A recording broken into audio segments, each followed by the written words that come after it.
मैं doctor jail Saini.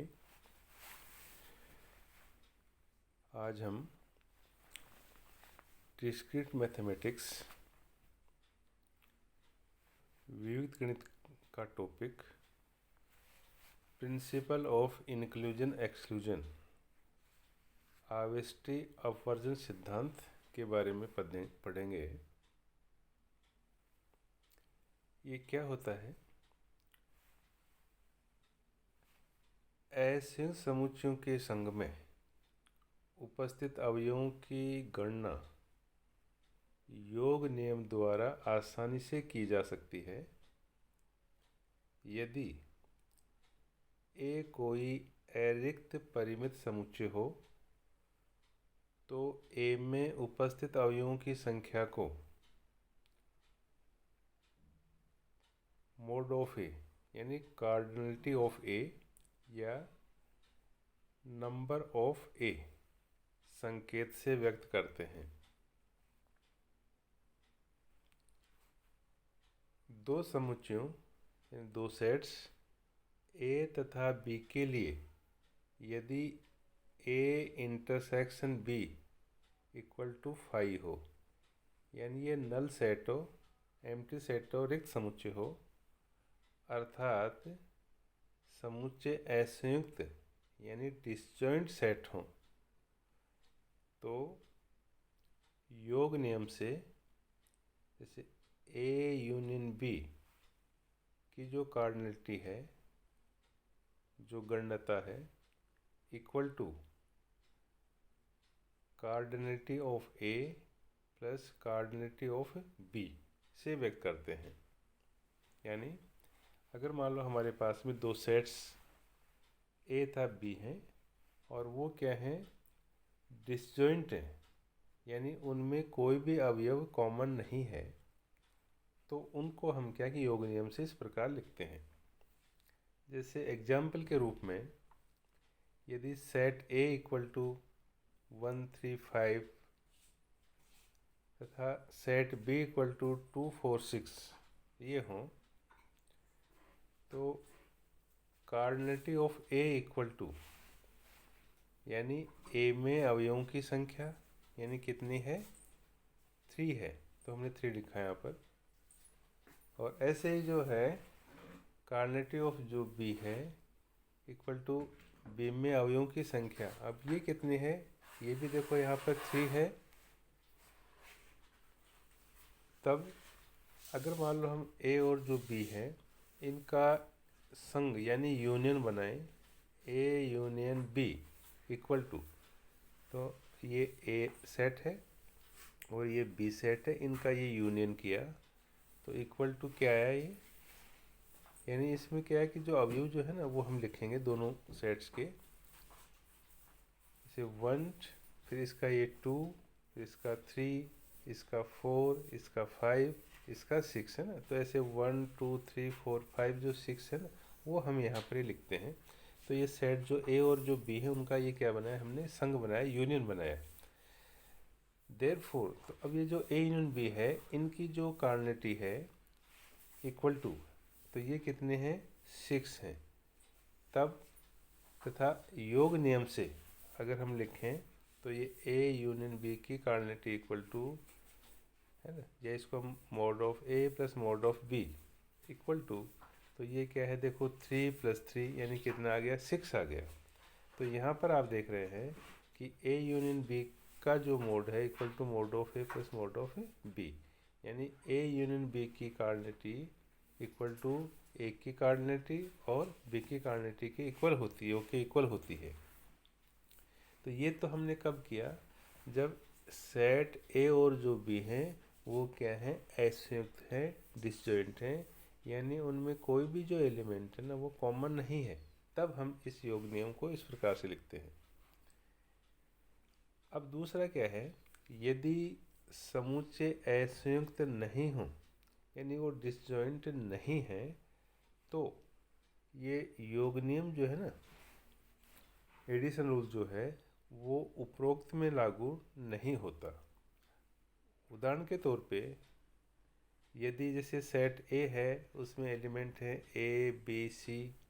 और set जो बी है उसमें एलिमेंट है सी डी ई एफ। तो यहाँ पर जो ए है इनकी जो कार्डिनलिटी है, इनमें अवयवों की संख्या कितनी है 3। सेट जो बी है उसमें अवयवों की संख्या कितनी है, यहाँ पर 4 है, तो हमने इसको cardinality of B equal to 4 लिखा है। देयरफॉर तो अब cardinality of A plus cardinality of जो बी है वो इक्वल टू कितना हुआ 3 + 4 इक्वल टू 7। यहाँ पर जैसे A intersection B equal to यहाँ पर क्या है सी, यानी जो कॉमन अवयव यहाँ पर सी आ गया तो उसको अपने ये लिखा है। इसका मतलब ये क्या है कि ये डज नॉट इक्वल टू 5, यानी ये है ना एम्प्टी सेट नहीं है, नल सेट नहीं है। अतः यह असंयुक्त नहीं है। अब इसका जैसे हम वो बनाएं ए यूनियन बी बनाएं तो इक्वल टू ये जैसे सेट ए है यूनियन ये सेट बी है तो इक्वल टू, तो इसके जो एलिमेंट हैं वो क्या आएंगे A B C D E F, यानी जो सी और ये सी है इनको हम एक बार काउंट करेंगे। तो इस प्रकार से आप यहाँ देख रहे हैं कि इसमें जो ए यूनियन जो बी है उसमें जो अवयवों की जो संख्या है ना वो कितनी है 6 है। तो हमने इम्प्लाइज क्या लिखा ए यूनियन बी की जो कार्डिनलिटी इक्वल टू कितने आ गए 6, और जबकि ऊपर जो है यहाँ पर cardinality of A plus cardinality of जो बी है वो कितनी आई 7। तो ये 6 आया ये 7 तो इक्वल नहीं है। इसका मतलब क्या हुआ कि ए यूनियन बी की कार्डिनलिटी है वो cardinality of A plus cardinality of B के इक्वल नहीं है। तो इस प्रकार से हम ये देखते हैं कि अगर मान लो सेट डिसजॉइंट नहीं है तो ये योग नियम है ना वो इसमें सत्य नहीं है, यानी ट्रू नहीं होता। इसलिए इस योग नियम में कुछ संशोधन यानी कुछ करेक्शन की जरूरत पड़ती है। तो योग नियम का ये जो संशोधित रूप है ये ही आविष्टि अपवर्जन सिद्धांत यानी प्रिंसिपल ऑफ इंक्लूजन एक्सक्लूजन कहलाता है। यहाँ हम पहले जैसे 2 परिमित समुच्चयों और इसके बाद में 3 परिमित समुच्चयों के लिए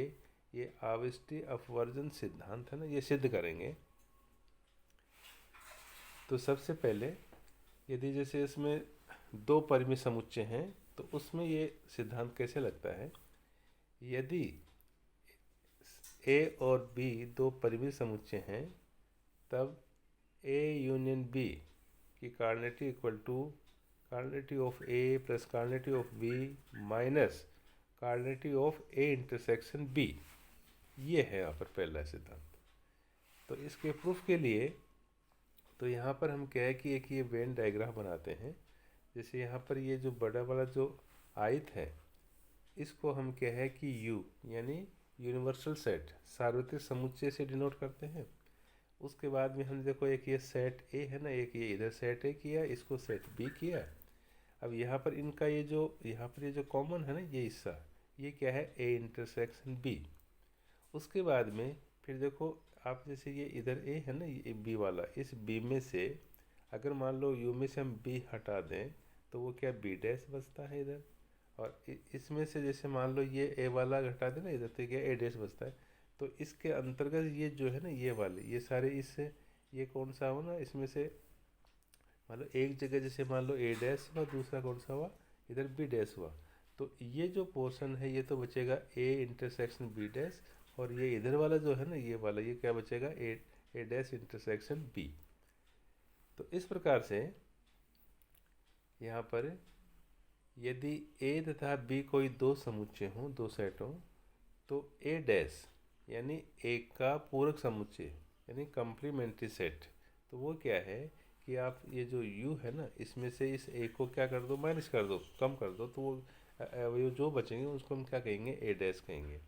इसी प्रकार अगर b डैश क्या है b का पूरक समुच्चय तो ये क्या है u माइनस बी। और हम जानते हैं कि a union b equal to a intersection b dash union a intersection b union a dash intersection b है ना। ये हमने आपको जैसे ये डायग्राम जो बताया है ना इसके अनुसार हमने इसको मतलब ये है ना ये लिखा है यहाँ पर। उसके बाद में फिर यहाँ पर ये जो है A intersection B dash, A intersection B और ए डैश इंटरसेक्शन बी, ये क्या है, परस्पर असंयुक्त समुच्चय हैं, यानी डिस्जॉइंट सेट हैं। देयरफॉर अतः वो योग नियम से क्या लिखेंगे, ए यूनियन बी का मोड यानी इसकी कार्डिनलिटी इक्वल टू क्या है, ए इंटरसेक्शन बी डैश की cardinality plus A union B, sorry A intersection B की cardinality plus A dash intersection B की कार्डिनलिटी है ना, इसको एक नंबर कहा। फिर पुनः हम उस डायग्राम के अनुसार है ना, जैसे ये ए है, सेट ए है, उसको हम ये लिख सकते हैं उसके अनुसार ए इंटरसेक्शन बी डैश और ए इंटरसेक्शन बी का यूनियन है ना, ये हम डायग्राम के अनुसार इसको लिखते हैं। इम्प्लाइज, अब इसका मोड ऑफ ए लेंगे तो ये क्या, इन दोनों के योग के बराबर आ जाएगा। तो ए इंटरसेक्शन बी डैश का की कार्डिनलिटी प्लस यहाँ पर ए इंटरसेक्शन बी है उसकी कार्डिनलिटी, यानी ये हमने योग नियम से लिखा है, इसको 2 नंबर कहा। इसी प्रकार से जैसे बी इक्वल टू है तो वो भी आपने A intersection B union A dash intersection B है ना, ये लिख दिया। और उसी प्रकार से आप इसमें भी है ना, इम्प्लाइज बी की कार्डिनलिटी इक्वल टू है ना, वो ये लिख दिया आपने, ए इंटरसेक्शन बी की cardinality plus A dash intersection B की कार्डिनलिटी, इसको 3 नंबर कहा।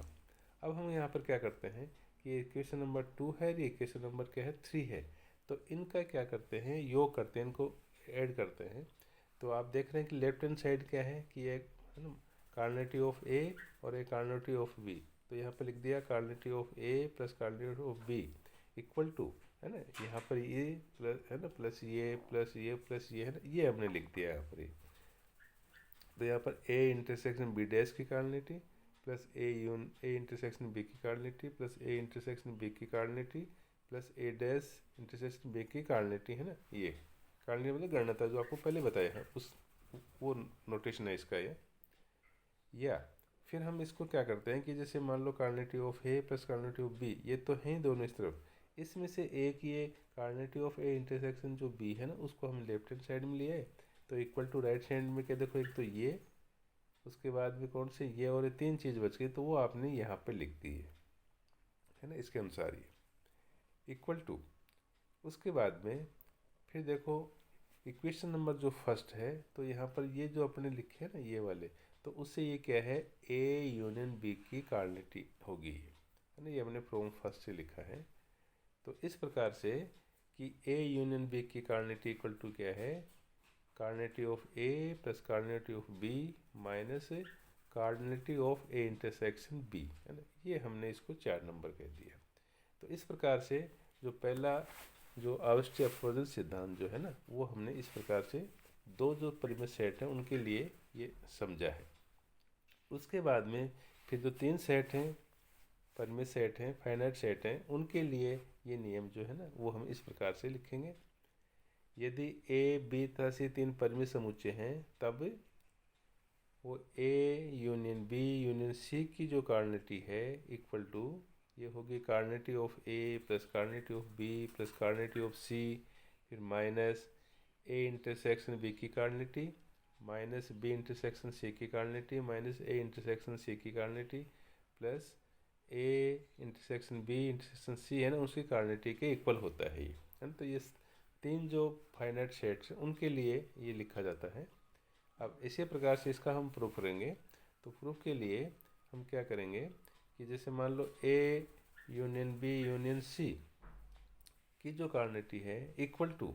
तो इसको है ना आप क्या लिखेंगे कि इक्वल टू, तो इसको आप देखो ये है ना ए यूनियन जो बी है, इसको है ना साचर नेम से आपने एक बांध दिया और ये इसको आपने अलग रखा है। तो इसके अंदर फिर अपन जो समीकरण जो 4th है अभी अपन ने जो लिखा है ना, ये फर्स्ट वाला फर्स्ट जो रूल है, उसके अनुसार आप इसको है ना क्या लिख सकते हैं कि आप इसकी कार्डिनलिटी लगा सकते हैं प्लस है ना आप सी की कार्डिनलिटी लगा सकते हैं और माइनस इनका जो दोनों का जो इंटरसेक्शन है उनकी कार्डिनलिटी के है ना बराबर हम इसको लिखेंगे। उसके बाद में इक्वल टू फिर वापस है ना आप इसमें ये लिखेंगे cardinality of A plus cardinality of B minus A intersection B की कार्डिनलिटी है ना, ये अपने उस वापस है ना फर्स्ट समीकरण से लिखा है, यहाँ पर 4th से लिखा सॉरी। प्लस उसके बाद में ये सी है यहाँ पर, उसके बाद में फिर ये जो है इसको हमने एक बार ऐसा कैसा रख दिया इक्वल टू, फिर ये देखो cardinality of A plus cardinality of B है ना, ये यहाँ पर ऐसा कैसा आपने लिख ही दिया, ये प्लस सी है यहाँ पर है ना, कार्नेटी ऑफ अपने इसकी लिख दी, फिर माइनस उसके बाद में फिर हमने क्या किया कि ये जो दोनों है ना, ये ए यूनियन बी और ये इंटरसेक्शन सी, तो वो जो डिस्ट्रीब्यूटिव जो ला है उसके अनुसार आपने है ना इसको ऐसे लिख दिया कि A intersection C union B intersection C है ना, ये हमने इसको लिख दिया। ये लिखने के बाद में फिर वापस ये है ना, ये cardinality of A plus cardinality of B minus है ना, ये पहले वाले ये ऐसे के ऐसे हैं, फिर माइनस इसमें है ना वापस फिर हमने यहाँ पर ये है ना वो लिख दिया, ये जैसे मान लो यहाँ पर क्या है कि वापस वो ऊपर वाला है ना वो नियम लगाया आपने, तो यहाँ पर ये इसकी कार्नेटी प्लस इसकी कार्नेटी है ना, ये यहाँ पे लिख दिया, फिर माइनस इन दोनों के इंटरसेक्शन की कार्नेटी है ना, ये अपने यहाँ पर लिखी है, उन्हें जो समीकरण जो 4 है ना उसका यूज करते हुए। उसके बाद में इक्वल टू, फिर देखो यहाँ पर क्या है कि ये वापस हमने है ना cardinality of A plus cardinality of B minus है ना ए इंटरसेक्शन बी की कार्नेटी प्लस सी की कार्नेटी, फिर ये माइनस ए इंटरसेक्शन सी की कार्नेटी, फिर ये क्या हो गया माइनस बी इंटरसेक्शन सी की कार्नेटी, और ये क्या हो गया प्लस यहाँ पर ए इंटरसेक्शन सी है ना और इंटरसेक्शन बी इंटरसेक्शन सी है ना उसकी कार्नेटी है ना, ये हमने इसको लिख दिया। उसके बाद में इक्वल टू, फिर ये चीज़ है यहाँ पर ये cardinality of A plus cardinality of B minus है ना ये वाला ऐसा कैसा cardinality of A intersection B plus cardinality of C, फिर यहाँ पर ये क्या आ गया माइनस ए इंटरसेक्शन सी की कार्नेटी माइनस बी इंटरसेक्शन सी की कार्नेटी है ना, और प्लस इसको वापस देखो हमने क्या है कि वो डिस्ट्रीब्यूटिव जो ला है ना उससे यहाँ पर इसको है ना अपने आप लिख दे, क्योंकि ये सी यहाँ पे तो ये कॉमन है, तो अब ये दोनों जो है ना आप इसको A intersection B intersection C जो है ना वो हम इसको लिख सकते हैं ऐसे। तो इस प्रकार से आप देख रहे हैं कि cardinality of A plus cardinality of B plus cardinality of C minus A intersection B की कार्नेटी, उसके बाद में minus A intersection C minus B intersection C cardinality plus A intersection B intersection C की जो कार्नेटी है ना वो हमने यहाँ पे लिख दिया। तो इस प्रकार से वो जो सेकंड जो अगर 300 सेट्स हैं ग्रुप परिमित हैं तो उसमें जो